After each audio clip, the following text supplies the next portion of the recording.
Hola, ¿qué tal? Muy buenas noches, bienvenidos a Toda una Vida, el programa, la entrevista en profundidad a un ciudadano, bueno, pues para conocer un poquito más sobre sus vivencias, sobre, bueno, pues las anécdotas de toda una vida. En esta ocasión vamos a sentar a una persona que no es de Puerto Real, pero muy conocida en Puerto Real porque en más de una ocasión ha estado aquí presentando sus libros y desde luego con muchísimas anécdotas que contar. Su nombre, Jaime Rocha Rodríguez. Jaime, muy buenas noches. ¿Qué tal? Buenas noches, Belén. Encantada de tenerte aquí en nuestro programa. Bueno, yo también estoy muy encantado. No es la primera vez que vengo, sí al programa, pero no a esta casa, a Tele Puerto Real. Bueno, esta entrevista es un poquito más en profundidad y un poquito, vamos a decir, más íntima. Aquí nos gusta empezar por el principio y decir fecha de nacimiento y, en tu caso, lugar, porque no naciste en Puerto Real. ¿Dónde naciste tú? Yo nací el 28 de enero del 42. Cumplo, si Dios quiere, 80 en enero. Ajá. Y nací en Larache. Mi padre era... En Marruecos. Marruecos, exactamente. Mi padre era militar y estaba allí destinado cuando yo nací. Nació también una hermana mía allí. Pero la historia un poco de tu padre, sí. Sitúanos, ¿qué bueno, mi padre había nacido en Galicia. Mi abuelo Guillermo tenía barcos de pesca. Y de Galicia se vinieron a Cádiz y estuvieron en Cádiz ya toda la vida. Mi padre llegó con 8 años y, bueno, pues en el momento de la guerra, de estallar la guerra civil, él estaba estudiando y era un estudiante más, muy joven, y le movilizaron como movilizaron a todos los jóvenes y, bueno, él le pusieron una estrella de alférez provisional y lo mandaron al frente a pegar tiros y a recibir tiros porque le hirieron. Pegaron un tiro en la boca y otro en una pierna. Entonces lo evacuaron a un hospital en Algeciras, donde mi madre, que entonces era una joven de solo 17 años, pues estaba allí ayudando, porque no tenía ninguna preparación. Sí, pero en aquel momento hacía falta, claro, que hacía ayudara. Falta y tal. Entonces mi madre estaba ayudando y se enamoraron en el hospital. Vamos, yo me lo estás contando y digo, esto parece el guión de una película, el soldado que se enamora de la enfermera. Se enamoró de la enfermera y cuando terminó la guerra, el 3 de mayo del 39, se casaron. Ajá. Entonces, a los que habían participado en la guerra, como alféreces provisionales, les ofrecieron ir a las academias militares. Mi padre había estado en artillería, entonces fue a la Academia de Segovia.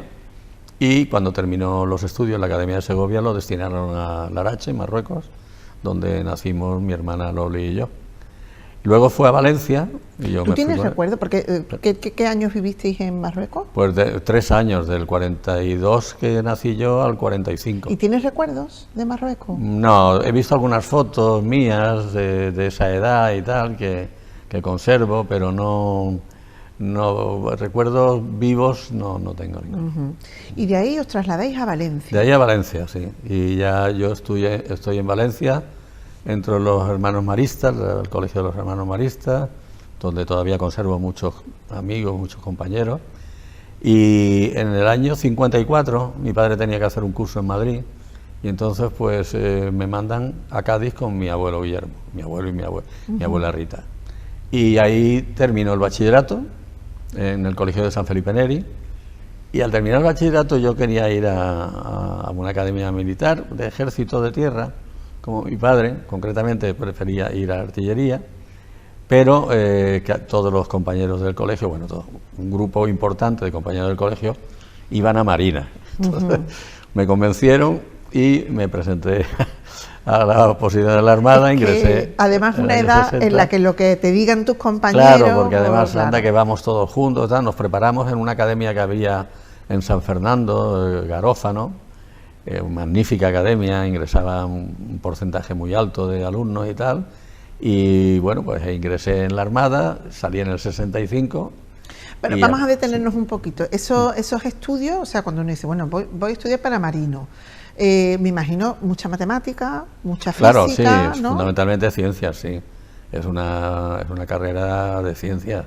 De hecho, ahora los alumnos de las escuelas militares, concretamente la Escuela Naval, salen también con el título de ingeniero mecánico. O sea que es una componente, asignaturas como termodinámica, mecánica de fluidos, todas estas cosas las estudié en la Escuela Naval. O sea que era fundamentalmente es ciencia. Es una la verdad que en San Fernando, en el Observatorio de San Fernando, yo no sé si ahora mismo con el tema del COVID está abierto a que se pueda visitar. Creo que sí, creo otra vez sí. Yo desde aquí recomiendo que se visite porque es increíble. Bueno, que de hecho la hora, digamos, de la España, hora oficial, sí. La hora oficial se marca desde allí. Pero es increíble porque toda la tecnología, todo lo último en conocimiento científico, lo manejan los militares, evidentemente. Sí, y además nosotros también tenemos dentro de la Armada un cuerpo de ingenieros, como lo tienen en tierra, donde hay ingenieros navales, ingenieros de armas navales, en fin,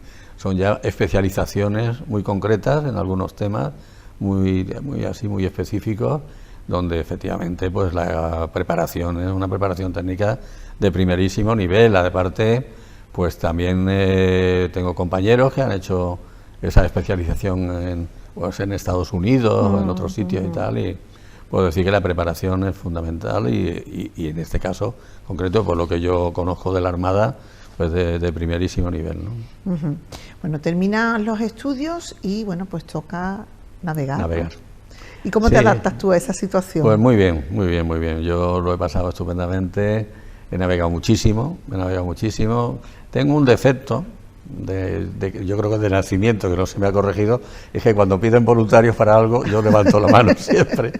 Y pues en muchos casos, por ejemplo, pues yo he ido a recoger barcos a Estados Unidos, he navegado desde Hawái a San Diego en barcos americanos, luego he estado en el Atlántico Norte con una corbeta nuestra, con el tema de la pesca del bacalao, tal, que había una época en que estuvieron barcos de guerra que hacían una especie de control, más o menos, de las mallas que se utilizaban y tal, las redes. Y luego he estado también en el Mediterráneo con la sexta flota americana, en una fragata, y luego pues los embarques nuestros propios de nuestros barcos, y luego terminé en la escuadrilla de Harrier. Ahí, el último destino mío en la Armada fue la escuadrilla de Harrier, en la base de Rota. Ahí fue cuando vinieron a buscarme para... Vale, no vamos a adelantarnos todavía porque tenemos que especificar un poquito más sobre este tema.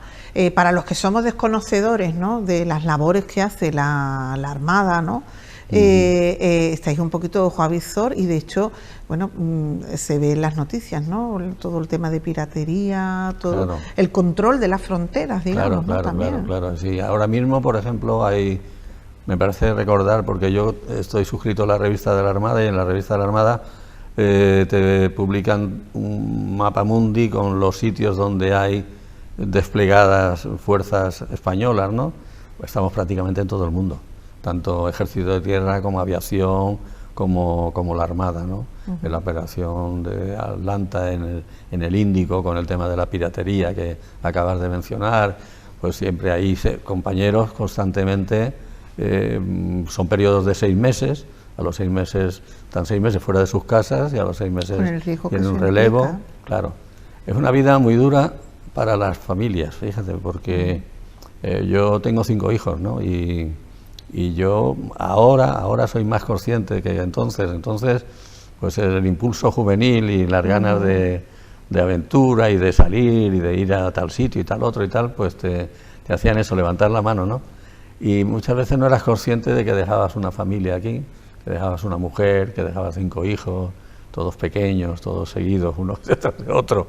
Y evidentemente yo creo que la peor parte la llevaba ella. Y además, ¿no?, si estaba a lo mejor 6 meses fuera, pues si el que deja un niño de 1 añito o de 2 añitos, pues sí, es que a los 6 meses yo te un detalle no te conoce, curioso. Vamos. De los 5 hijos solamente he estado en el nacimiento de 2. ¿De 2? Nada más. Solo 2. En la primera sí, la mayor y el pequeño. Los otros he estado fuera siempre. Ni siquiera el nacimiento de un hijo. O sea, fíjate tú el grado de compromiso que quieres, que tienes con la Armada. ¿Y te has visto en momentos peligrosos de decir, aquí no la hemos jugado? Navegando. Bueno, hemos tenido temporales fuertes. Yo estuve en el Dédalo, destinado bastante tiempo, y recuerdo, mira, justamente en el Mediterráneo, un temporal que las mesas de la cámara de oficiales van sujetas a la cubierta por unos tornillos. Bueno, arrancaba los tornillos y las mesas, ¿no? Bueno, temporales gordos. Y luego en el Juan Sebastián Elcano, en el Golfo de Cádiz también, cogimos un temporal enorme Y además yo tenía la maniobra porque por estatura, yo soy de los más bajitos de mi promoción, ahora soy más bajo todavía que antes, pero vamos, estaba entre los más bajos, entonces yo tenía la maniobra en el juanete, que es el palo más alto, el palo cruzado, el palo más alto, y tenías que subir allí, entonces no se utilizaban arneses, se subía a pelo, ¿no? Se subía como por la jarcia y por la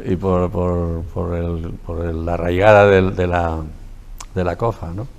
Y bueno, era realmente arriesgado, ¿no? Y eso con mala mar pues te pone un poco los pelos de punta, ¿no? Lo que pasa es que yo creo que a esas edades, pues no es que no seas consciente de que puede haber un peligro, ¿no? Pero que lo asumes perfectamente, que no tienes, o sea, que no dices, yo no subo ahí por miedo, ¿no? Que no me vaya a pasar algo.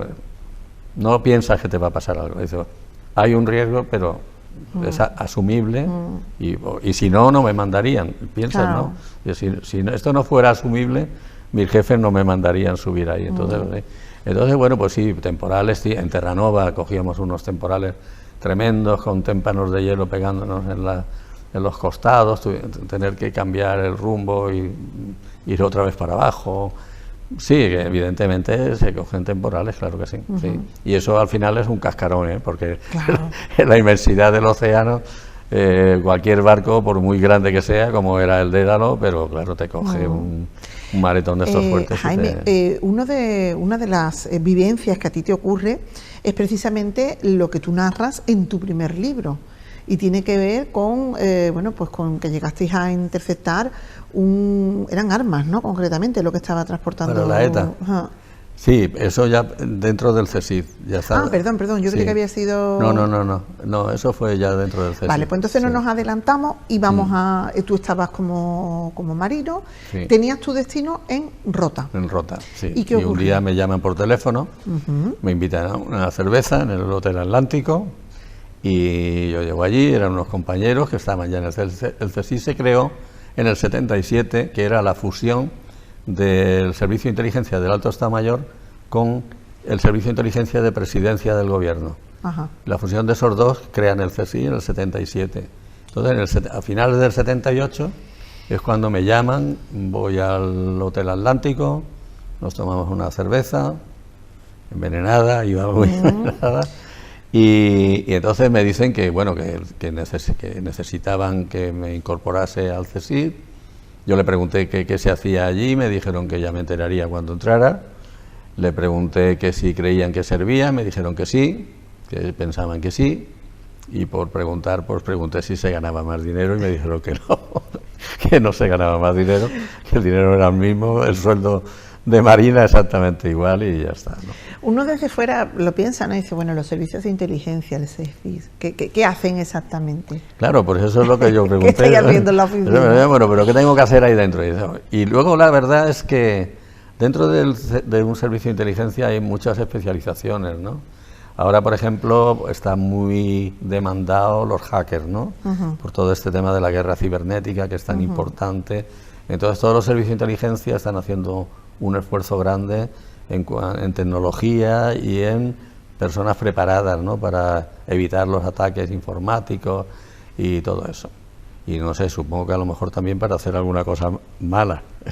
Supongo, estoy hablando de suposiciones. Y esa es una parte, pero por ejemplo, en la época que yo estaba, pues también era muy demandado los traductores de árabe, ¿no?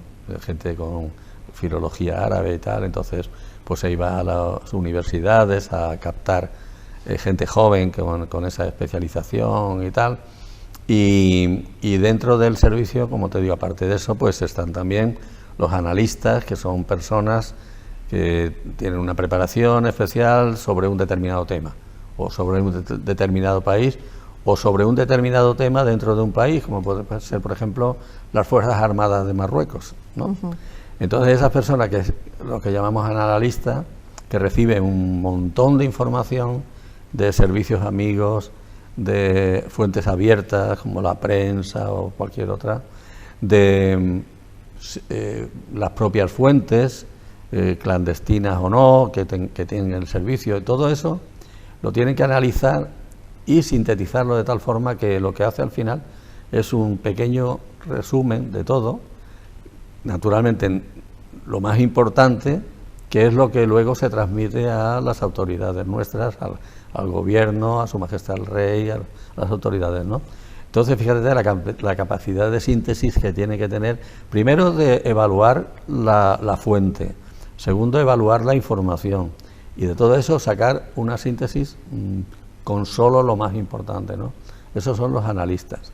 Y luego está la gente de campo, que es el que pues se infiltra en una organización criminal o va a un país extranjero a obtener una cierta información y tal y cual. Entonces, como ves, dentro del servicio de inteligencia hay bastantes trabajos diferenciados. Lo que se trata es de que cada persona que hace ese trabajo esté preparada y tenga, sobre todo, pues unas condiciones personales determinadas para poderlo hacer, ¿no?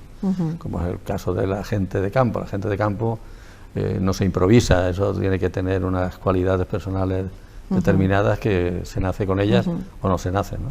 En otra ocasión que estuvimos hablando aquí en Puerto Real, te comentaba yo, Jaime, que hay veces que salen los tertulianos, ¿no? Y dicen, ¿cómo los servicios de inteligencia no se dieron cuenta de que esto iba a pasar? Sí. Y tú dudabas sobre que no se dieran cuenta, quizá claro. Otra persona por encima no tomaba la decisión. Exactamente, sí, esa es la cuestión. Los servicios de inteligencia están al servicio del país, ¿no? Y del gobierno de turno. Da lo mismo el gobierno que sea. Un servicio de inteligencia no está para informar a ni un partido político, ni por supuesto particulares de ningún tipo, sino el cliente es el gobierno del país, ¿no? Y bueno, y en este caso nuestro presidente de la nación, que es el rey, ¿no? Son los clientes, ¿no? Y el ministro del ramo de que se trate y tal. Entonces, efectivamente, el servicio de inteligencia da la información, pero las decisiones las toma el gobierno. Y el gobierno muchas veces dice, bueno, ¿y cómo no se ha enterado? Lo que tú me preguntabas, ¿cómo no se ha enterado? Pues yo no sé si se ha enterado o no se ha enterado. Mira, hay un caso patente, el tema de Irak, que tanta tinta ha levantado y que ya es público lo que voy a decir, y es que efectivamente los servicios de inteligencia informaron a los gobiernos que no había armas de destrucción masiva. Lo dijeron, no se ha sabido hasta hace poco, incluso Tony Blair lo reconoció públicamente, que los informes de inteligencia no avalaban que hubiera allí armas de destrucción masiva. Y fíjate que se hizo hasta una guerra. Claro, y ahí se hizo una guerra. Entonces dices, bueno... y por unas supuestas armas de destrucción masiva. Pero no le pueden echar la culpa de esa decisión que al servicio de inteligencia no informó.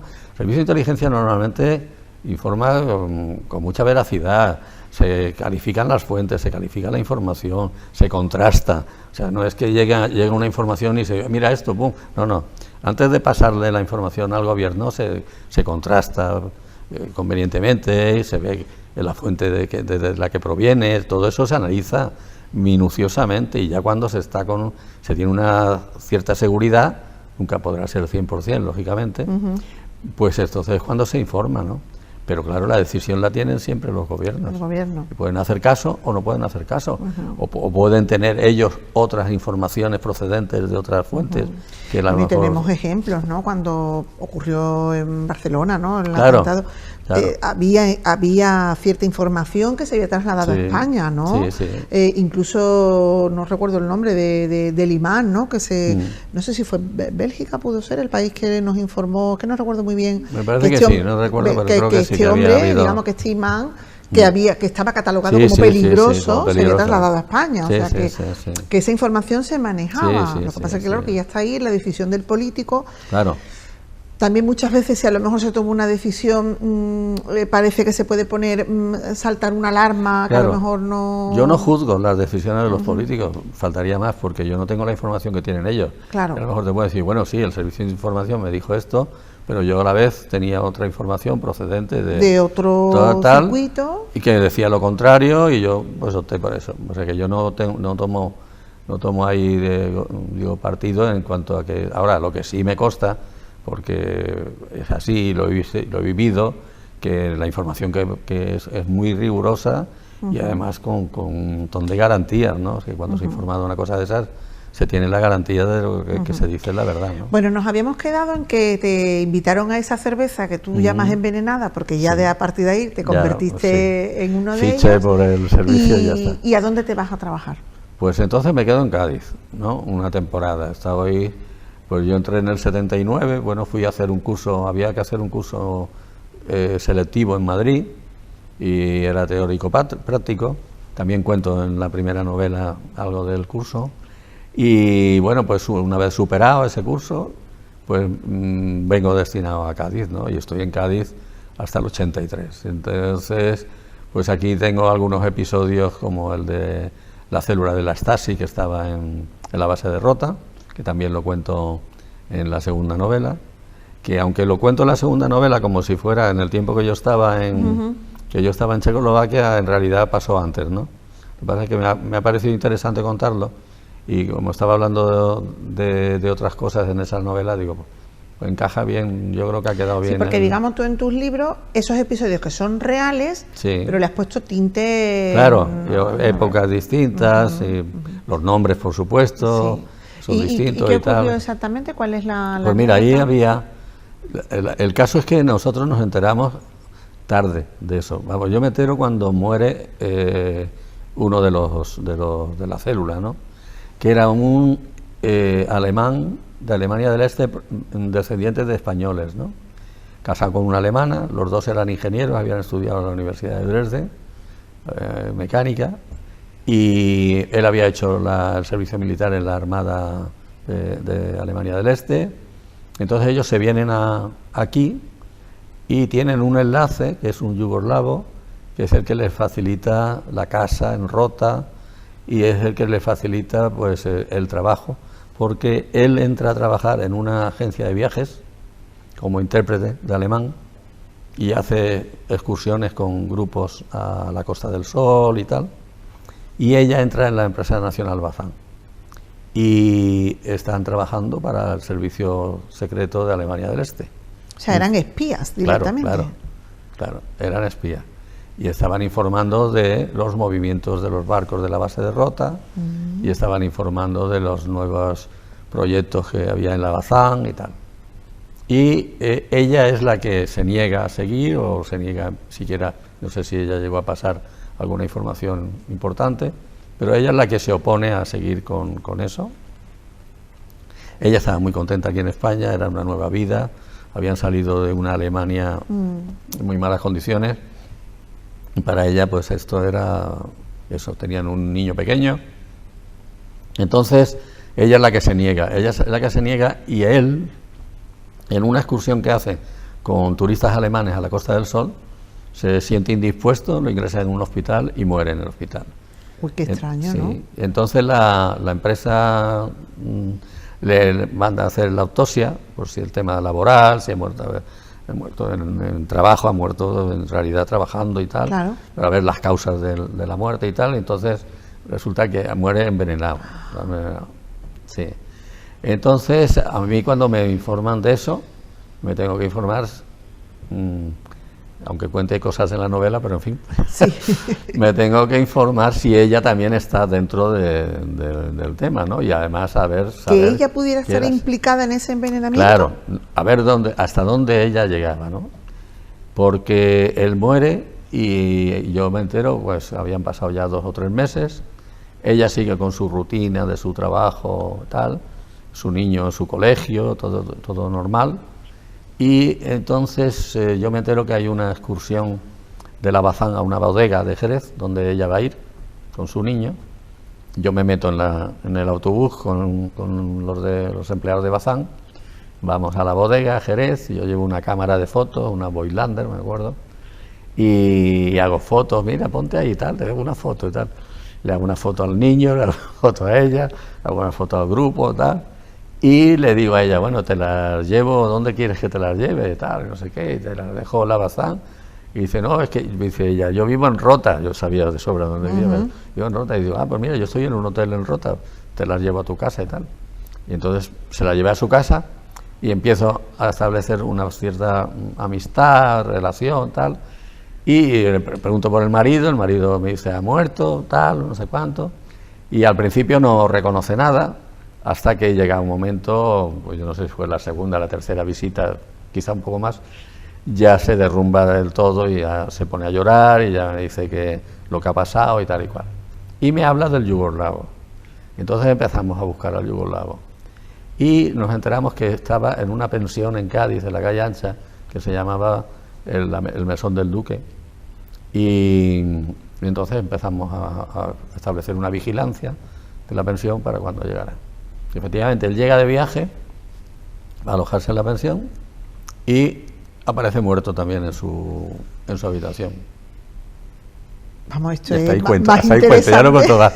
Esto es más interesante que James Bond, que 007. Sí, murieron los dos. Sí. Es increíble. Y ya no te cuento más. Claro, porque si no, además desvelamos... Porque como todo esto tiene un desenlace. Claro, evidentemente. Que el espectador querrá saber qué es de ella, de su niño, qué pasa, todo. Bueno, pues y todo eso lo desarrollas tú en esos primeros años que estás aquí, en Rota. Sí. Pero tú quieres volar, tú quieres avanzar en este terreno. Y te dicen que para eso te tienen que conocer y que es mejor que te vayas a Madrid, que te traten, ¿no? Me sugieren que si sigo en Cádiz, las salidas al extranjero están un poco comprometidas, difíciles. Y entonces me sugiere otro compañero que me vaya destinado a Madrid. Y bueno, preparo todo para irme a Madrid con este compañero que me invita a compartir destino allí con él, pero se interpone otro amigo, no hay nada como tener amigos, que estaba en el gabinete del director de Manglano y le dice al director que se ha enterado que yo voy a ir destinado a Madrid y que yo tenía 2 idiomas reconocidos, francés e inglés, y que para el gabinete, para relaciones con los servicios extranjeros, se necesitaba personas que tuvieran reconocido, que tuvieran idiomas, ¿no? Entonces, se interpone en mi camino hacia el amigo y me voy al gabinete del director. Y estoy en el gabinete del director llevando relaciones con los servicios extranjeros 3 años, del 83 hasta el 86. Y era una vida dura porque empezaba muy temprano por la mañana, normalmente yendo al aeropuerto de Barajas, con coches blindados, con escolta, a recoger a alguna personalidad, un jefe de un servicio, un ministro, tal, de llevarlo a las reuniones oficiales que se tenían por la mañana normalmente, el almuerzo en cualquier sitio de Madrid, luego por la tarde o más reuniones o incluso si había toros por la época de San Isidro, lo que sea, pues llevarlos a los toros. Te terminabas con cena, donde ya se incorporaba mi mujer también si venía él acompañado. E incluso muchas noches terminaba el café de Chinita, la venta del gato, tabla flamenco y tal. Y bueno, pues al día siguiente esta persona se iba y yo iba otra vez y recogía otro y tal. Y aunque tenía pocos años, tenía 30 y tantos años, pero era una vida muy tal. Entonces, pues después de 3 años, un día yendo en el coche con el director, le dije que quería cambiar de... Dice, ¿no estás contento? Digo, estoy contento, pero y además me dio una relación personal con él muy buena, muy interesante. Pero verdaderamente yo tomaba un complejo vitamínico, Tom Bass, de vitamina B y tal, y bueno, pero... Porque tenías un agotamiento. Agotamiento total. Y entonces fue cuando pasé a las redes clandestinas del Magreb. Llevé coordinando las redes desde Mauritania hasta Libia, ¿no?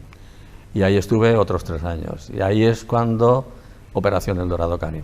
Ahí es cuando el bombardeo de Libia del año 86 por los americanos. Uh-huh. ¿Y qué nos puedes contar sin destriparnos el libro? Bueno, pues te puedo contar que estaba yo, como digo, llevando las redes clandestinas del Magreb, cuando hay un atentado, había habido 2 años antes, me parece que fue, creo que fue en el 83, 84, un atentado muy fuerte en el Líbano, que murieron 250 y tantos marines americanos y 50 y tantos soldados franceses. Entraron con unos camiones cargados de explosivos en los cuarteles generales, hicieron una escabechina. Después de ese hubo un atentado cerca de Madrid, cerca de Torrejón de Ardoz, en el restaurante El Descanso, que también hubo muertos de Fuerzas Armadas americanas que frecuentaban ese restaurante. Y luego otro atentado, un tercer atentado, el día 5 de abril del 86, en una discoteca en Berlín que se llamaba La Belle, donde también frecuentada por americanos y también hay muertos, ¿no? Y 10 días más tarde, el presidente Ronald Reagan ordena la operación El Dorado Canyon, el bombardeo de Libia. El objetivo de la operación era acabar con Gaddafi, ¿no? Gaddafi había sido el financiador de esos atentados, bueno, y luego de muchos más, pero bueno, en ese caso él había sido el financiador, el que había promovido esos atentados, y el objetivo era acabar con él, ¿no? El bombardeo no tiene éxito en ese sentido porque no lo localizan, y entonces la CIA le pide al CSIC que mande un agente a localizar a Muammar al-Gaddafi. Y tenemos una reunión, un briefing, y en esa reunión el director manda a un compañero mío que va en un avión de periodistas y llegan al aeropuerto de Trípoli y no les dejan desembarcar y están allí varias horas negociando, no los dejan desembarcar. Y se vuelven a Madrid y volvemos a tener otra reunión. Entonces el general Manglano pide que quién puede ir. Yo, como he dicho antes, levanto enseguida el brazo y me dice, bueno, es peligroso que vayas porque a ti te conoce. Yo iba con bastante frecuencia a esos países, ¿no? Y dice, a ti te conoce bastante gente allí, claro, y tal, y es peligroso. Yo le dije, bueno, si no puede ir otro, tengo que ir yo. Si no hay nadie más que pueda ir, voy yo. Total que fui. Y fui como ingeniero de una empresa española, porque además teníamos un piso donde alojarnos, teníamos coche, teníamos una cámara con teleobjetivo que yo necesitaba, todo eso estaba ya allí. Me facilitaba mucho el trabajo, ¿no? Total que fui, estuve allí 10 días, hice mi trabajo y logré salir, porque la salida fue complicada. La salida fue complicada porque efectivamente en el aeropuerto había una persona que me conocía. ¿Te identificó? No me llegó a identificar porque no me vio, pero yo sí tuve la suerte de verlo yo a él antes que primero. Él a mí. Claro.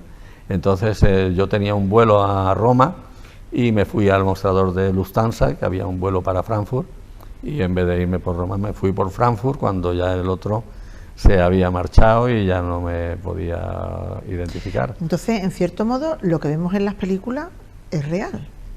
Bueno, pues sí.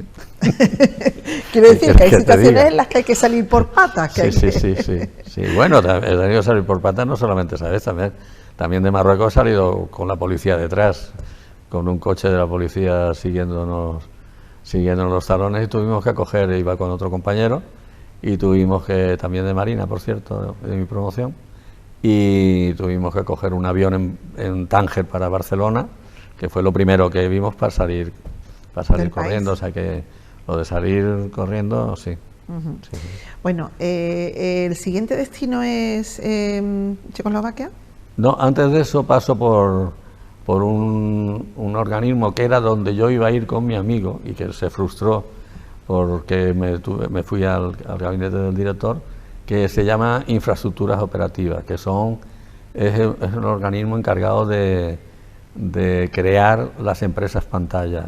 La pantalla es una empresa absolutamente legal que se funda, que se crea con personas reales que desarrollan el trabajo de la empresa, pero que se utiliza para hacer alguna actividad de inteligencia, ¿no? Que lo hacen todos los países del mundo, que nosotros aquí en España tenemos empresas pantalla de servicios amigos y no tan amigos, y que nosotros pues también lo hemos hecho, ¿no? Y entonces yo estuve ahí 6 meses mandando esa unidad, y de ahí sí ya pasé a Checoslovaquia. En el año 89, en verano del 89, fui destinado a Checoslovaquia. Bueno, ahí tu misión era un poco, bueno, pues controlar... Sí, a mí me dice Manglano, me dice, no quiero que me cuentes lo que ha pasado, ni lo que está pasando, quiero que me cuentes lo que va a pasar. Y digo, bueno, pues más complicado, claro. Pero tuve suerte porque me hice con una red de colaboradores muy interesante. En Checoslovaquia había un gobierno comunista. Claro, bueno, todavía estábamos en la época comunista. Además, curiosamente, en esa despedida del director me dice que ya había empezado en Alemania del Este, ya había habido algún movimiento ya habían salido gente así más o menos masivamente.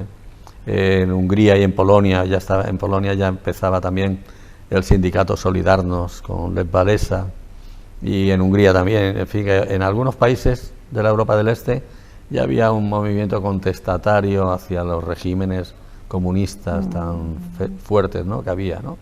Pero el director me dice que había dos países en los que era difícil que cambiara, porque efectivamente la fuerza del Partido Comunista era muy grande. Uno de ellos era la Rumanía de Ceausescu, que terminó como terminó, que lo mataron ellos mismos y tal. Y la otra era Checoslovaquia, donde efectivamente el Partido Comunista era un partido muy fuerte, ¿no? Dominaba todas las facetas, como un totalitarismo y tal. Yo viví eso, esa primera parte de mi estancia en Checoslovaquia fue así. Entonces, Manglano me decía, estos dos países va a ser muy difícil que cambie, pero tú entérate, a ver, y ayuda en lo que se pueda, ¿no? Estamos dispuestos a ayudar, no solamente España, sino toda la Unión Europea, ¿no?, Estados Unidos, todos estábamos muy interesados en que se produjera ese cambio político, ¿no?, en esa parte de Europa, ¿no? Claro, pero tú buscar colaboradores o gente que te informe en un país comunista donde el gobierno, bueno, pues tiene todo, un control y además hay un castigo bastante por supuesto, duro, sí. Conseguir colaboradores debe de ser difícil, ¿no? Pues sí, fue difícil, pero a ver, yo me encontré un grupo muy interesante de hispanistas en la Universidad Carolina, comandados por Joseph Olbrsky, un escritor muy conocido, muy amigo de Miguel Delibes, al que habían visitado en España, y al contacto con ellos fue muy fácil. Además, como yo llevaba 3 consejerías en la embajada, llevaba cultura, prensa y educación, pues entonces yo les ofrecí toda la ayuda de la embajada para, pues, sus libros, sus actividades, tal. Eran hispanistas con mucho amor a nuestro país, mucho amor a nuestro país. Entonces, además, absolutamente opuestos al régimen comunista, totalmente. Bueno, ya sabemos que el que fue luego presidente de la República, Lech Walesa, un dramaturgo reconocido en todo el mundo y tal, pasaba más tiempo en la cárcel que en la calle, ¿no? Pues lo tenían totalmente anulado, ¿no? A él y a Alexander Duce, a todos estos que habían sido los líderes de la primavera de Praga, pues los tenían prácticamente siempre, y algunos sacerdotes que en las homilías se permitían alguna crítica al gobierno iban a la cárcel directamente. Las cárceles no eran precisamente un palacio, ni el régimen era un régimen así de derechos humanos, ¿no? Pero bueno, lo pasaban mal. Algún cardenal también, el cardenal Tomasek y tal, estuvo también temporadas grandes en la cárcel y tal. Bueno, pues este grupo de hispanistas fue una fuente de información importante, pero la más importante la tuve de una periodista, precisamente, que trabajaba para Rude Pravo. Era una periodista joven, trabajaba para Rude Pravo, que era el órgano del Partido Comunista, y el órgano oficial del Partido Comunista, y prácticamente era la única prensa que había allí. Y esta chica, la verdad es que tuvimos una colaboración muy importante, y me dio informaciones tan valiosas como que cuando ya empieza el tema de la revolución de terciopelo, y ya con las manifestaciones en la calle, el Partido Comunista checoslovaco le pide a Gorbachov que mande otra vez los tanques, como los mandó en el 68, en la primavera de Praga, y por 2 veces se lo niega. Entonces, pues saber con anticipación suficiente que efectivamente los tanques rusos no van a volver a Praga, claro, fue una información muy importante que yo tuve gracias a la colaboración de esta periodista, ¿no? Entonces, bueno, pues llámale suerte si quieres, pero la verdad es que tenía una buena red de informadores, ¿no? Ajá. Y sobre todo es importante diferenciar, porque esos informadores pueden hacer, digamos, el trabajo contrario, pueden informarte, claro, de forma, o sea, trabajar para la otra parte. También, claro, y darte, claro, la información, y eso es importante que tú sepas distinguir. Claro. Hombre, para este trabajo tienes que saber muy bien con quién estás tratando, ¿no? Y saber las personas de qué van, te pueden engañar, te pueden tal, pero bueno, además hay pruebas, ¿no? Para poder detectar si en un momento determinado esa persona está mintiendo, trabajando para el otro bando, ¿no? Yo no he tenido ningún caso, ni personas que hayan trabajado así, de esta forma, altruista, digamos, por convencimiento, si quieres, ni otras personas que lo han hecho por dinero incluso, ¿no? Pues yo tenía muchos colaboradores en otros países y tal que lo hacían por dinero y bueno, pues no he tenido nunca la sensación de que me fueran a traicionar o fueran... Si me hubieran traicionado me hubiera pasado muy mal, francamente. Cuando tú has visto en televisión, pues como el espía este que envenenaron con polonio, ¿no? O bueno, hay muchísimos más casos. Bueno, es que eso pasa. Es que eso pasa, sí. Eso pasa. Que ese mundo es así. Ese mundo es así. Y bueno, pues la verdad es que uno no sabe hasta dónde está capacitado para llegar, ¿no? Porque es una prueba continua, ¿no? No es, bueno, pues yo soy capaz de hacer esto, soy capaz de hacer lo otro. Hasta que no te ves en la situación, realmente no sabes si eres capaz o no, ¿no? Afortunadamente para mí, pues he salido bien de todo esto, ¿no? Bueno, llega el momento de tu jubilación y bueno, pues en los últimos años casi que prescinden de tu servicio, ¿cómo lo podríamos llamar? No, verás, yo cuando me fui a Checoslovaquia, el director me dijo que estuviera 3 años, porque yo quería ir a Londres, tenía interés en ir destinado a Londres, a la embajada nuestra en Londres. Y incluso hicimos un viaje, mi mujer y yo, porque teníamos allí amigos y tal, ¿no? Y tenía ese interés, entonces él me dijo, bueno, vete 3 años a Checoslovaquia y a los 3 años te vas a Londres. Cuando llegaron los 3 años, pues en un viaje que yo hacía viajes con frecuencia a Madrid porque en la embajada nos turnábamos para traer la valija diplomática y entonces cuando me tocaba, pues yo iba a ver al director y tal. Y en uno de esos viajes pues se lo planteé, digo, bueno, yo voy a cumplir 3 años ya en Praga, ya me toca irme para Londres y tal. Y dice, no, quédate 1 año más, porque la persona que está en Londres me interesa que siga 1 año más. Ya, quédate 1 año más. Bueno, y pasé otro año más, 4.º año. Y cuando terminé el 4.º año, pues volví otra vez a decírselo. Digo, ya llevamos 4 años, me toca ya ir a Londres. Dice, no te vas a ir a Londres, porque quiero mandar a fulanito a Londres, tal. Que me interesa que vaya fulanito. Dice, quédate otro año más y ya te vienes para aquí, te daré un buen destino aquí en Madrid. Total, que me fui 1 año más, tuve 5, y en el 5.º año ya, cuando le pregunté, bueno, tal, dice, sí, ya mandó un compañero de relevo mío, que venía también de otro país del este, y entonces me dio el mando de un área de análisis, que era la más grande de la casa, porque cogía de la frontera de Rusia hasta el Pacífico, toda Europa, y Canadá, Estados Unidos y México. Y allí tenía yo mi equipo de analistas y hacíamos ese trabajo que he descrito antes de análisis sobre cada uno de esos países o sobre cada tema específico dentro de cada país, porque en ese sentido en el tema de la información no hay países amigos o enemigos. A nosotros nos interesa mucho lo que pueda pasar en Inglaterra o lo que pueda pasar en Alemania. En definitiva todos los países se espían. Claro, todos, como ellos lo hacen con nosotros exactamente igual. Y nosotros lo hacemos con ellos. Sí.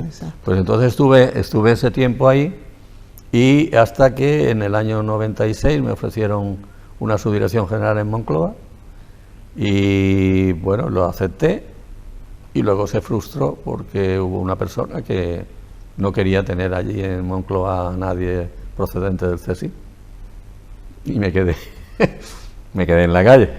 Me quedé en la calle, pero lo que pasa es que todo viene unos grandes amigos míos, la familia Michavila, que tenía una fábrica de azulejos en Castellón, pues uno de ellos, compañero mío que ya falleció, compañero de la Armada, y me habían dicho que tenían una fábrica allí, que estaban buscando un gerente porque aquello estaba prácticamente en quiebra, estaba en muy mala situación, la tenían un ERE para echar prácticamente la mitad de la plantilla, luego habían apagado, de los 4 hornos había 2 apagados, no se vendía 1 metro, en fin, aquello estaba francamente mal, y entonces cogí y me fui a Castellón. Fíjate qué cambio más increíble. Ahí aparece una foto mía en la... del trabajo que tú estás desarrollando, a irte a una fábrica que está en quiebra para que un poco remontes y digamos, pongas en práctica una estrategia. Yo no había visto una fábrica de azulejos en mi vida.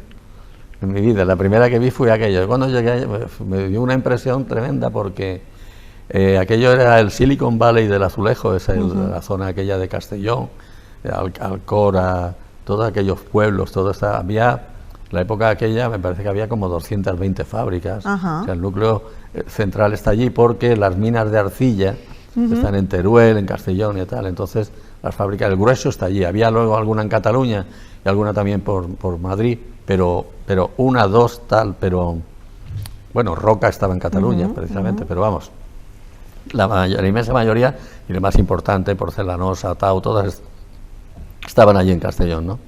Y aquello impresionaba, ¿no? Yo me acuerdo que la carretera hacía así, como una especie de colina, y al llegar arriba y veías, venga, toda chimenea, hasta aquello, digo, qué barbaridad, tal. Bueno, yo llegué a aquella fábrica, aquella estaba muy mal, la verdad que estaba muy mal, era la primera que yo veía, pero bueno, pues asumí el reto, estuve 5 años allí, y la puse en beneficios, compramos hornos nuevos en Italia, toda la maquinaria es una cosa que siempre me ha llamado la atención, habiendo una industria tan importante del azulejo en España, que la maquinaria toda tenga que ser italiana, las prensas, las líneas de esmaltación, los hornos, todo se compra en Italia, y no hay en España quien sea capaz de fabricar esto, pues por lo visto no. Total que no había dinero, pero había unas acciones de una empresa, de una mina de arcilla, que no rentaban prácticamente nada, entonces yo pedí al Consejo de Administración que me autorizaran a venderla, nos dieron 300 millones de pesetas de la época, y con esos 300 millones de pesetas me fui a Italia, compré 2 hornos nuevos de boca más ancha, hicimos un edificio nuevo de exposición, bueno, transformamos la empresa, cambiamos el logotipo, los colores corporativos, pusimos a todo el mundo uniformado. Se le dio un revulsivo. Sí. Y hicimos una cosa importante, y es que había 2 mercados que teníamos cerrados, que eran Estados Unidos y Alemania, porque la arcilla que hay en esa zona es arcilla roja, y en Alemania y en Estados Unidos no querían esa arcilla, querían arcilla blanca, que había que importar de Ucrania, ¿no? Bueno, teníamos un poco de dinero, hicimos unos silos para esa arcilla, cambiamos unas líneas de esmaltación, todo preparado, y empezamos a fabricar pasta blanca, que se llama así, y a empezar a fabricar pasta blanca y a ir a ferias a Frankfurt, a Miami y tal, y a entrar en el mercado americano y tal. Nosotros cuando yo dejé la fábrica exportábamos un 64% de la producción. Tuvimos una facturación de 5.000 millones de pesetas en el último ejercicio, con unos beneficios después de impuestos de 300 y pico de millones, o sea que lo pusimos bien aquello.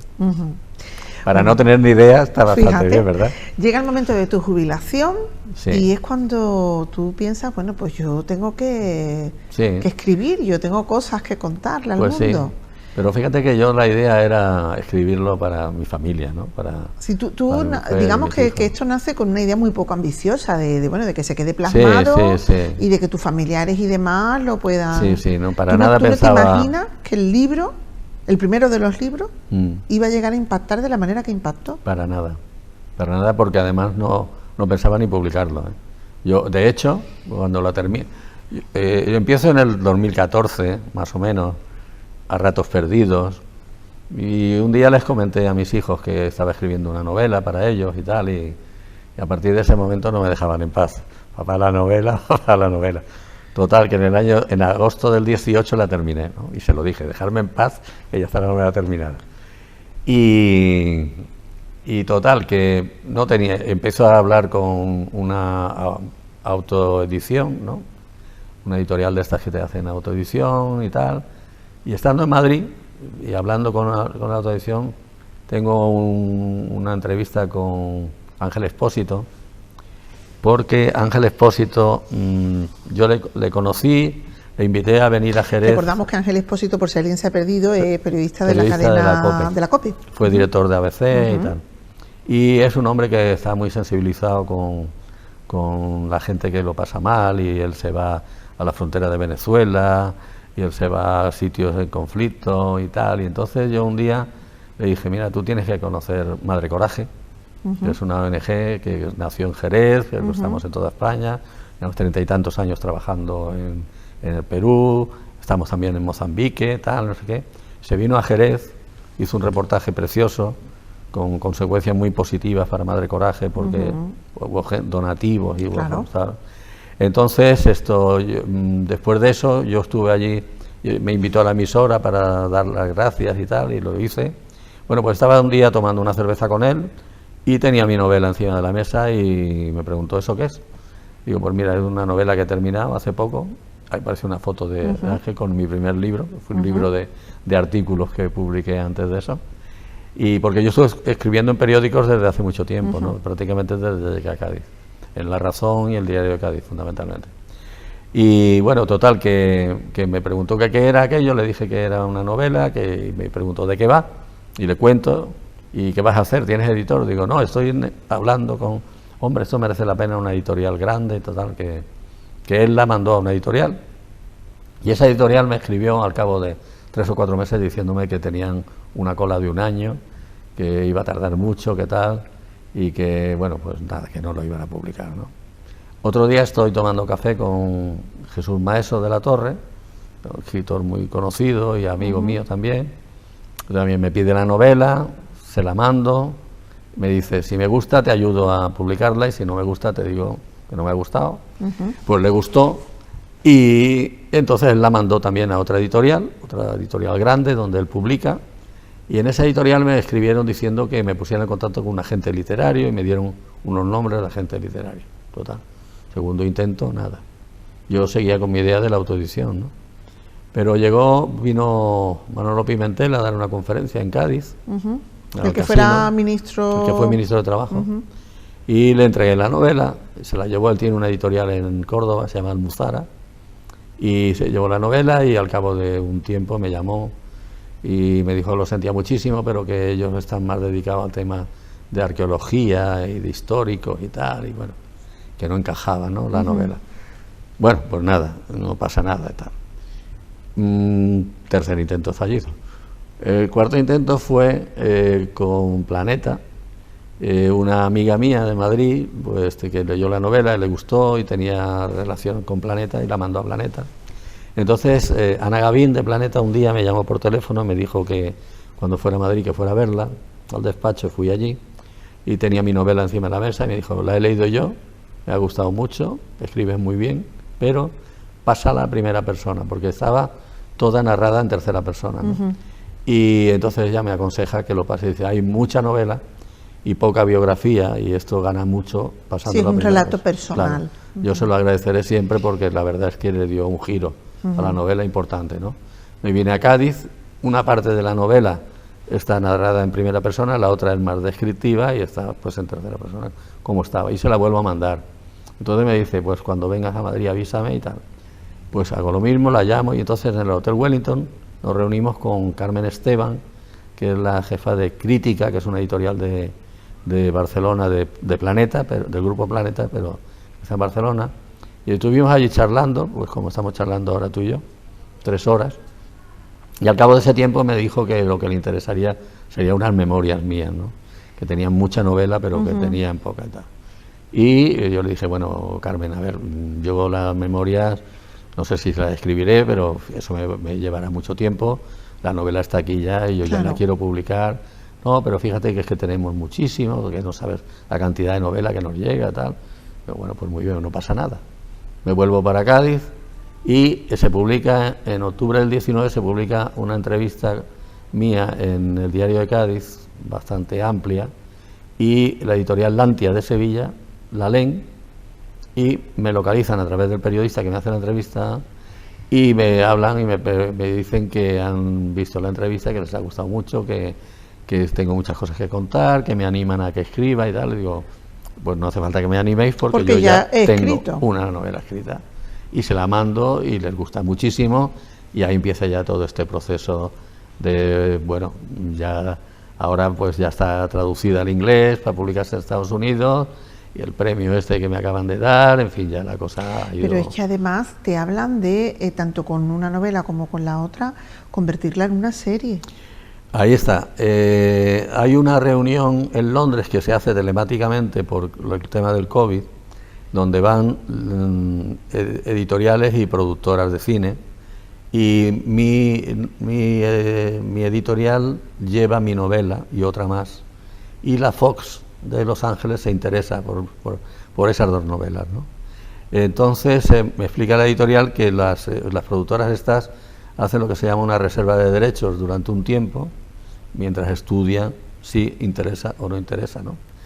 Y efectivamente la Fox está tal y pasado unos meses le dicen que la otra novela que no les interesa, pero la mía se la quedan ahí, ¿no?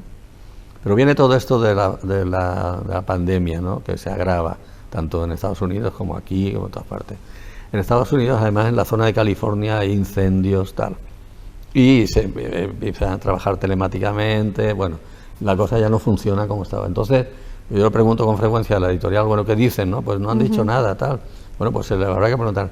Y mientras tanto, empiezan a aparecer productoras españolas que también se interesan.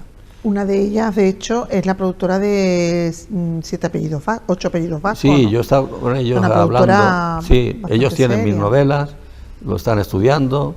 Luego, yo estuve ahora en Madrid en la Feria del Libro y me entrevisté con 5 productoras.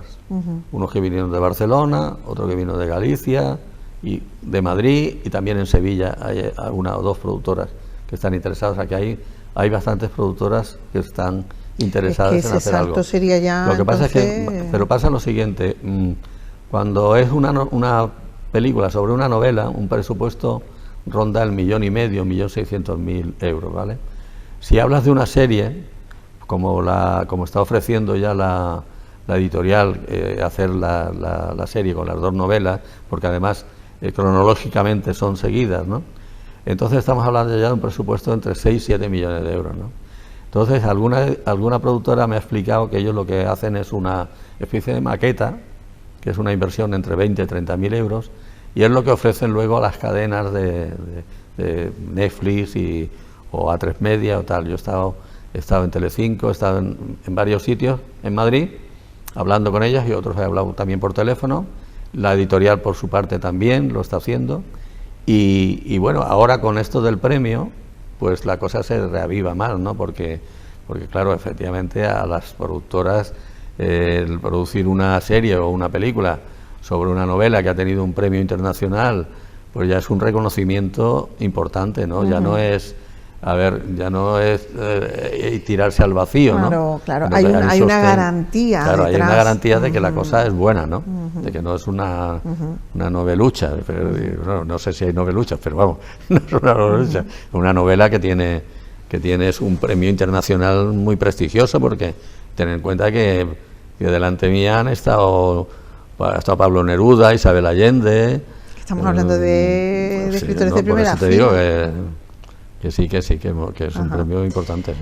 Bueno, pues Jaime, hemos llegado al final de la entrevista. ¿Ah, sí? La hora se ha pasado volando. Tan pronto. La verdad que hemos contado, podríamos decir que esto como la puntita del iceberg, porque aquí hay para llenar libros y para llenar programas, pero bueno, no está mal la cosa, ofrecer una pincelada y dejar al espectador con ganas de más y que pueda obtener ese más en tus novelas. Pues sí, ahí van a encontrar muchas cosas que no he podido decir todavía. Claro.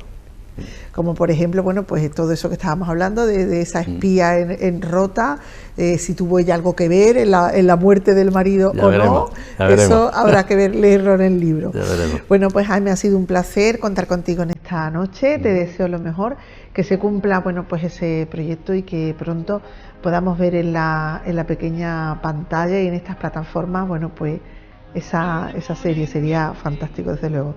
Me gustaría. Pues muchas gracias a vosotros y a ti en particular. Muchísimas gracias.